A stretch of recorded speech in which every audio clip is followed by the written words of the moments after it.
Hey everyone, welcome back to Breakthrough Innovation, where we uncover what it really takes to lead change, create value, and build what's next. I'm JL Heather, and along with Preston Chandler, together we lead Centered, a firm that helps organizations navigate complexity, spark creativity, and unlock the full potential of their teams through innovation coaching and strategy. Today's guest is someone I'm really excited to talk to, not just about, someone who blends science, culture, and leadership to shape how the next generation of organizations will grow and thrive. We're joined by Marina Morgan, a Silicon Valley based organizational psychologist and the founder of the Morgan Impact. Marina brings over 15 years of global experience leading transformation at scale, working with companies from high growth startups to enterprises with 300,000 or more employees. Her approach combines neuroscience, psychology, and business strategy to tackle the real barriers to innovation, not just tech, but the mental load, emotional friction, and cultural blind spots that often go unnoticed. She's also director of strategic development at both the New York City Opera and the Global Trade and Culture Council, where she helps bridge business innovation with artistic and diplomatic impact. We've got a lot of ground we could cover, Marina. I'm super excited about this conversation. Welcome to Breakthrough Innovation. Hello, hello. Thank you so much for having me. It's a really, long list of my introduction, but that's Oh, it's impressive. I love it. And it shows a good range. I think anyone in this day and age needs to have their hobbies, creative side needs to be engaged, as well as their professional side. And it sounds like you've done that pretty successfully. What I am curious about, though, you said right now what blocks innovation isn't the tech. And I think I'm in complete agreement with you. And you talk about this concept of psychological friction. I'm curious from your perspective, what does that look like inside a company and why is it not something that we see often or maybe that is invisible to leaders? it's a really great question. So I will try to be pretty short here. The first thing, and we need to understand it. One of my field of interest is specifics of neurophysiology of entrepreneurs and business owners. And God bless, we right now have enough research to see that this is the people with a little bit different brain, most of them. And on this year, together with Econa Company and Berkeley University, we provide the research to find the correlation between the mental condition of the business owner and business success.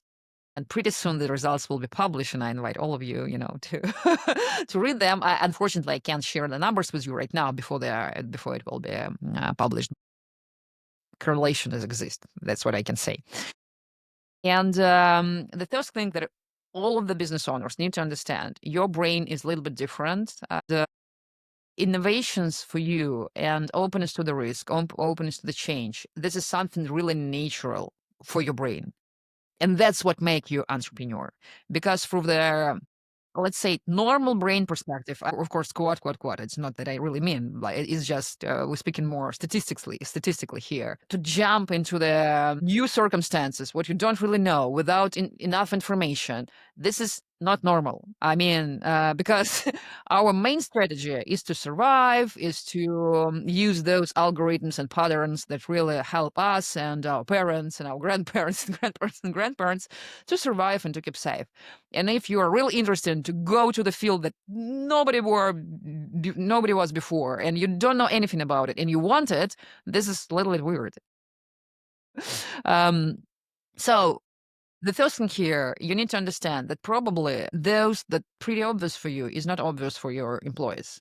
That's not mean that you are good or they are bad or something like that. Just your brain works a little bit different. For example, we have interesting areas in our brain like nucleus accumbens and prefrontal cortex, and entrepreneurs have much more connection between these two areas than non-entrepreneurs. And that's mean practically that if you are looking for the solution for some task or some problem solving or some way how you can develop, you see much more variations of this development. And this difference can be like 20 times more. And for your employers to see the same picture, they need a time to growing up this neural connection. And you need just to have some patience here. So this is the, I think, most general answer for your second question, why we don't understand it like leaders, why we don't see it. Another thing, we need to understand also that development and innovations, it's a privilege for our nervous system and for our brain and for our body.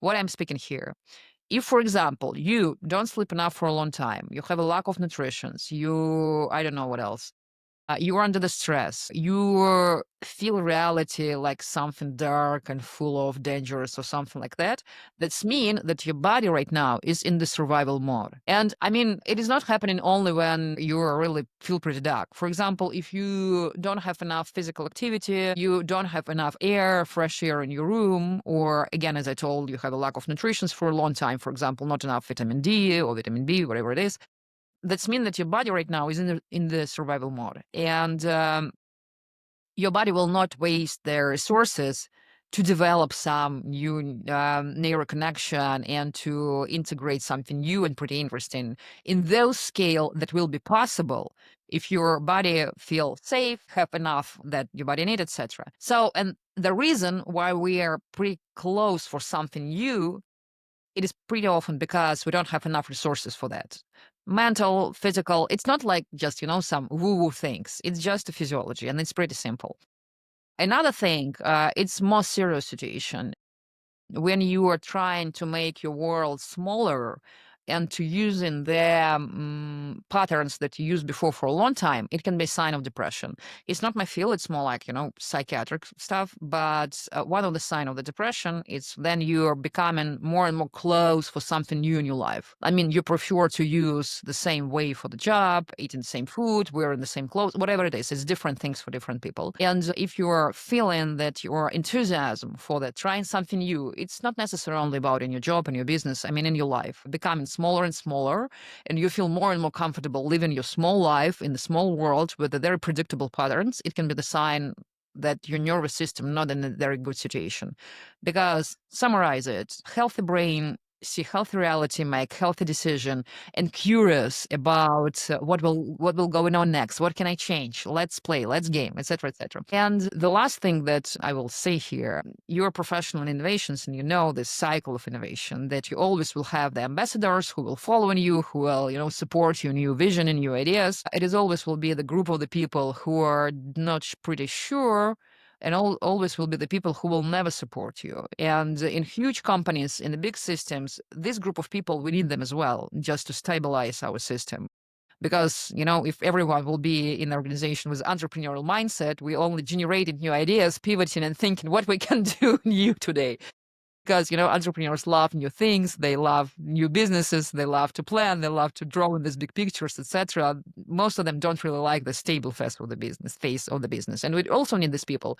But when you're fighting for the integration of innovations that you want to provide, your target audience is this middle group, the people that don't pretty sure, but they open to know more about it. And you don't waste your time for those who totally against you. So, and this is pretty normal. In spite, we're right now in a normal situation about the innovation because they think that's going on with AI. It's absolutely new. We never had something like this before. Then everything changing at the same time in all the industries in absolutely dramatic way.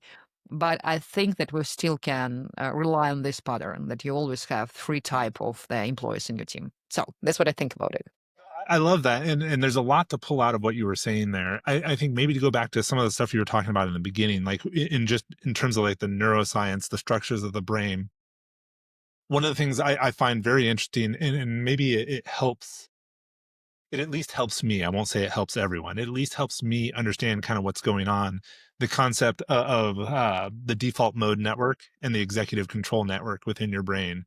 I feel like a lot of times when we're talking about innovation and our openness to new things, those two networks are kind of the voices in our head that we have to contend with or we have to manage to some extent. Voices in our head, it's not very good sign, to be honest. Specifically, this is not your voice.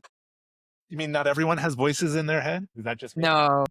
But I think like it helps to personify some of this a little bit to be able to say like, I do have this creative voice in my head, this creative element of me, but then I also have this more controlled version of me. And managing the interplay between the two, like that can help calibrate your risk tolerance. It can help calibrate how you deal with people, how you work with people. I'm curious, like, what are some of the other things neuroscience tells us about our brain that would help us understand how we innovate and how we interact with others? You're asking really big questions. I'm trying to find something, something pretty sure that how we can answer on it. Let's just try to turn it in a practical way. I found very interesting research about the integration of artificial intelligence, and we found that there is a correlation between our level of expectation, and this is what you mentioned about the control, and the resultativeness of integration of artificial intelligence tools. And the integration and the correlation is when your expectation is pretty high, the resultativeness will be low. And in opposite, then you don't have any expectation, the results of integration are much better in different teams that was in this research. And the first thing that we can see on this example, that the level of our expectation, aka our trying to control the results of what we are going to do, are really influenced for the innovations and for the results of these innovations. Why it is so, in my opinion, not my opinion only, but of course it's based on different research and a neuroscience approach. What is the expectation? Expectation is when we trying to predict what we will have at the end, and we are focusing on this result that we will get at the end. And of course, you that never had an experience, for example, with artificial intelligence tools or whatever you say, this new device with new software in retail, with a new script of your communication with your clients, whatever it is, any new thing that we're trying to implement. And you that already did it, it's two absolutely different person with different experience, different point of view. And when you are in the point A trying to predict what will happen in the moment that you will have this experience when you become absolutely new person, it just limiting your options to develop because you are creating this pattern in the points where you didn't have this experience and you were pretty another person. So and the practical advice that I give to my clients and that we are implementing this with them when we are integrating artificial intelligence tools or whatever it is not to start this integration with a pretty serious task. Like, let's use, I don't know, Perplexity OpenAI to increase our sales results for this quarter or something like that. Oh, please give me the solution. They're very serious about it because people trying to focus on this results, thinking of their, let's name it like adult personality. And the only one thing that we are doing just for the process, not for the result, is the game. When we're a child, when we're adults, I'm not speaking about the competitive game, but even the competitive game. Are you playing some football or, I don't know, basketball with your friends, something like that? Do you have some interest in this? Some sports, my kids are into hockey, so we end up watching a lot of hockey. I mean, of course, there is some competitive element, but you're doing it just because you have fun. I mean, Right. you meet your fellows. You're just, you can physically do some amazing thing. I mean, I'm not speaking about professional sport here, but we're playing just because we want to enjoy. We love the process. We enjoy what's going on, and it doesn't matter what results we'll have. And the implementation of different new things using the game scenarios give much more results. If you want to implement something new, if you want to change the mindset of your employers, we had amazing results when we developed some games, business games, whatever it is. If we want to pretty fast change the mindset of the people in my team or in the teams of my clients. So summarize it. The things that coming up to my mind is this pattern breaking things, because in my opinion, this is the only one way how we can create something new, just to leave the patterns that we are using for our life. And when we are doing it together within our people, of course, we can speak in here about the mirror neurons, blah, blah, blah. But when you are in the same space and your task is to create something together, you will be really impressed how you will see people that you know for a long time. I mean, your employers, your team, your coworkers, doesn't you will see that this is absolutely not the same person that you thought before. And I have an amazing case with one tech company here in the Valley, and they wanted to implement some common space for artificial intelligence tools for the developers. And the founder came to me and said, all of them are developers. They know what is artificial intelligence is. They're using it, but we're trying to do it for a long time, and I really can to involve them in the same process. And he provided me all this, Confluent stuff, different documents. This is our process. That's how we implemented it, blah, blah, blah. And I suggested them just to forget about everything and to give them a task to create the video game for the 3 weeks together.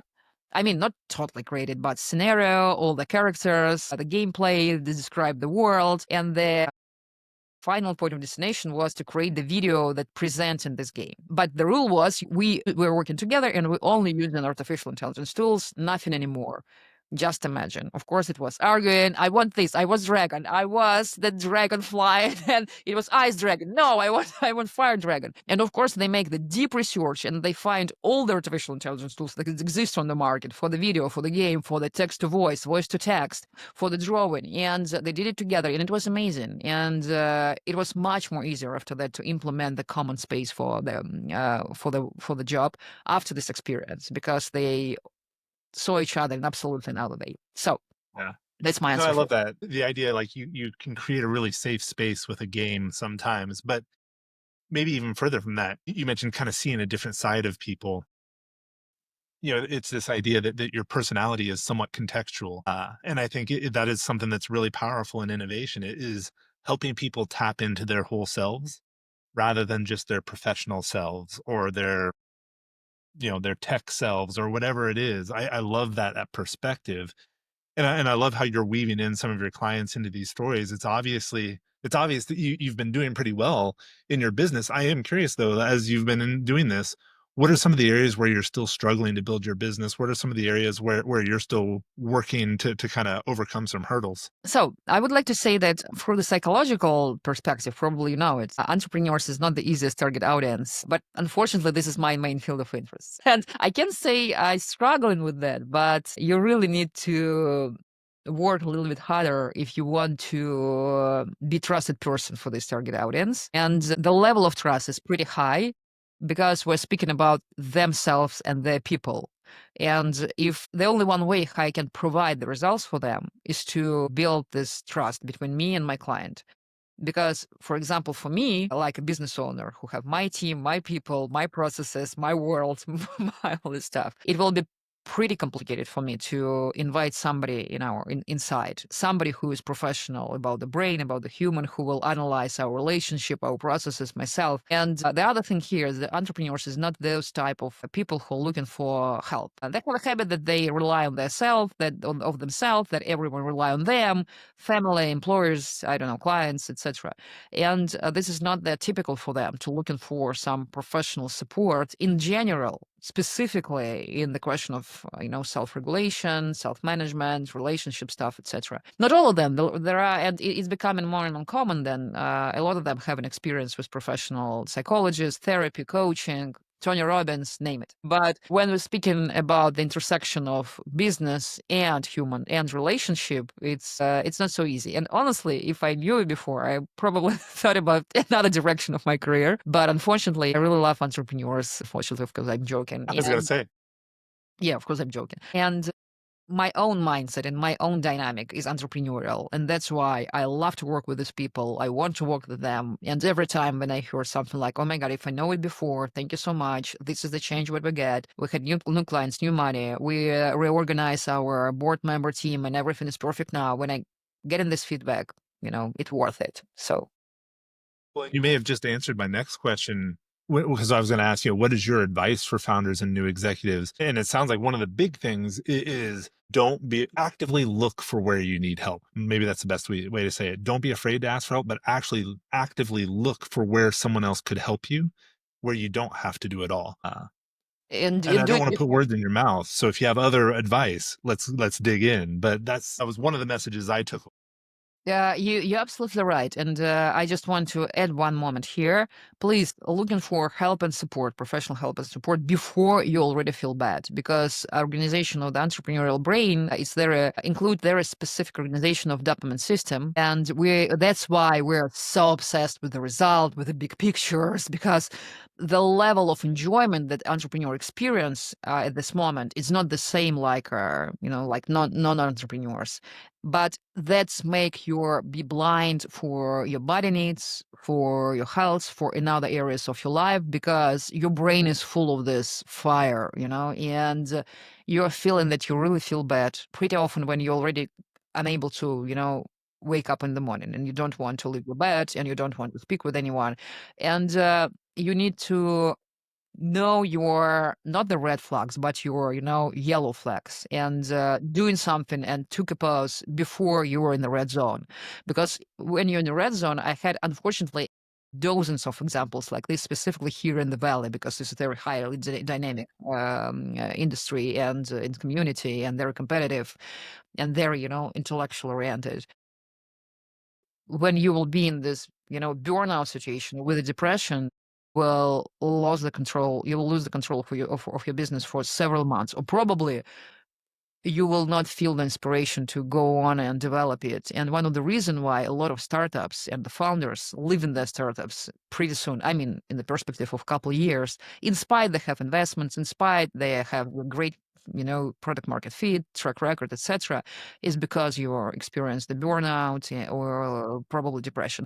So nothing awful, nothing awful has happened. Just know it about yourself, have your support team, and focus on the main thing of the thing that enjoy you in this process, because the level of your enjoyment of the results should be the same or that you experience during the process, during you doing it. Looking for some impressive and enjoyable things in your everyday activity, and it will be helpful.